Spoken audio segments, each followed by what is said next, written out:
নমস্কাৰ চুমকি ব্লগত আপোনালোকক সকলোকে স্বাগত জনাইছো। তো মই আজি বনাম ৰৌ মাছ। আজি মই ৰৌ মাছ কিনি আনিছো, চাব পাৰিছে।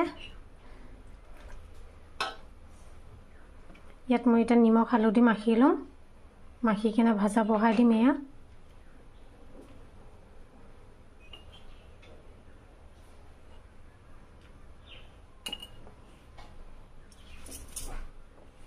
আপোনালোকে সম্পূৰ্ণ ভিডিঅ'টো চাই থাকক।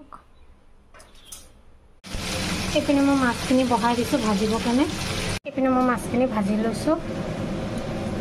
এইপিনে মাছৰ জোলৰ কাৰণে মই কেৰাহী বহাই দিছোঁ।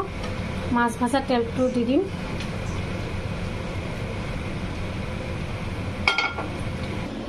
ইয়াত মই মাছৰ জোলৰ কাৰণে লৈছোঁ বেঙেনা, ডাটা আৰু এটা আলু।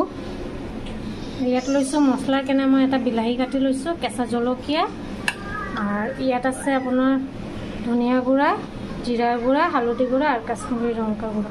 আজি মই গুড়া মছলা দিয়ে তৰকাৰীটো বনাম। কিন্তু মোৰ তেলটো গৰম হৈ গৈছে, দি দিম এটা তেজপাত, গোটা জিৰা, কাটি থৈ দিছিলোঁ বিলাহী আৰু কেঁচা জলকীয়া দি দিম।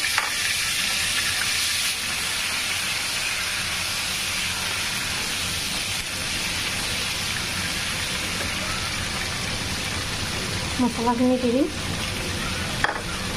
তাৰ ওপৰত অকণমান পানী দিম।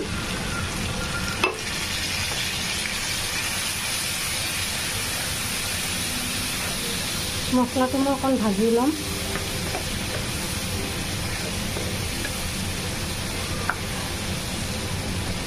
মছলাখিনি অকণ ভাজি লৈছোঁ। মই কাটি থকা চব্জিখিনি দি দিম।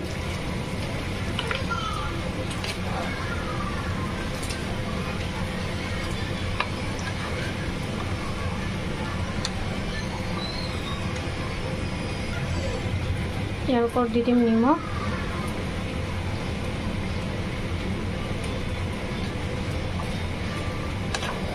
মই চব্জিখিনি ধুনীয়াকৈ মছলাৰ লগত ভাজি ল'ম।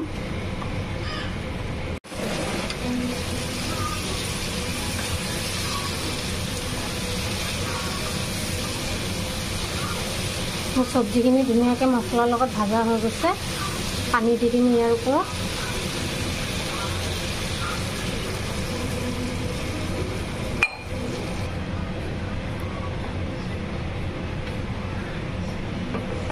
পানী দি দিছোঁ, ঢাকনি দি ঢাকি দিম আলুখিনি সিজিবৰ কাৰণে। এইপিনে মোৰ মাছৰ পানীখিনি উতলি গৈছে, মাছ দি দিম মই এতিয়া।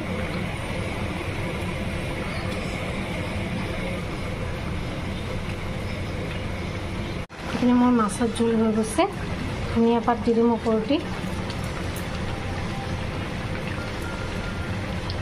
গেছটো অফ কৰি দিম। সেয়া মোৰ মাছৰ জোল ৰেডি। তো আপোনালোকৰ ভিডিঅ'টো কেনেকুৱা লাগিলে কমেণ্ট কৰি জনাব। ভাল লাগিলে এটা লাইক শ্বেয়াৰ কৰি দিব। আৰু মোৰ ভিডিঅ' যদি আপোনালোকৰ ভাল লাগি থাকে তেনেহ'লে মোৰ পেজটো অকণমান ফ'ল' কৰি দিব। Bye bye.